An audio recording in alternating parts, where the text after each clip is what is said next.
Kita tak sakit, alhamdulillah kita dapat pahala. Sebab Kita tu sakit, ayat kita dapat pahala. Kita dapat duit orang ramai yang tolong kita. Dia takaful tak terang macam doktor. Dia kata kalau kau mati macam mana, itu je dia terang. Kalau saya bayar takaful sekalipun, sebagai contoh kan, diorang ni makin hari, makin tahun, harga makin naik. Buat apa saya nak bayar insurans takaful? Baik saya ambil duit tu, saya letak dekat investment. Ada bila tak sihat, barulah saya ni. Ini saya letak tiap tahun naik harga. Buat apa nak ambil waktu muda? Bukan saya.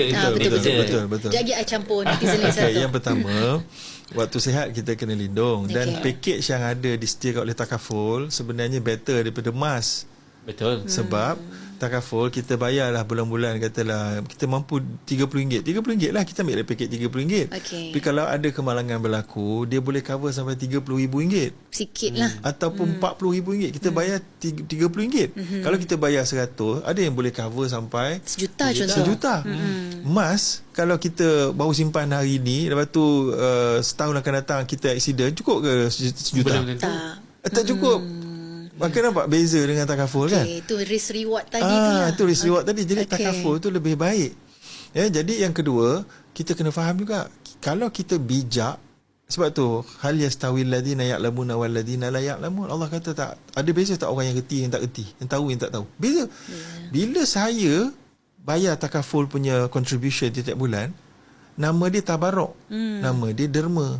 Saya menderma kepada tabung yang diuruskan oleh syarikat takaful.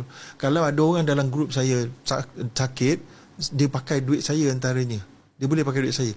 Maka maknanya masa saya akad saya bayar tiap-tiap bulan, saya menderma. Saya bersedekah. Tiap-tiap bulan saya bayar, saya dapat pahala. Itu struktur takaful. Itu struktur takaful. Itu beza dengan insurans. Orang jual takaful tak terang macam doktor. Dia kata kalau kau mati macam mana, itu je dia terang. Hibah laki jadi kau yang lain contoh. Insurans dia adalah transaksi jual beli. Jual beli coverage. Takaful tak, takaful contribution kepada tabung tu. Jadi kita derma. Kita tak sakit, alhamdulillah kita dapat pahala. Kita sakit, kita dapat pahala. Kita dapat duit orang ramai yang tolong kita.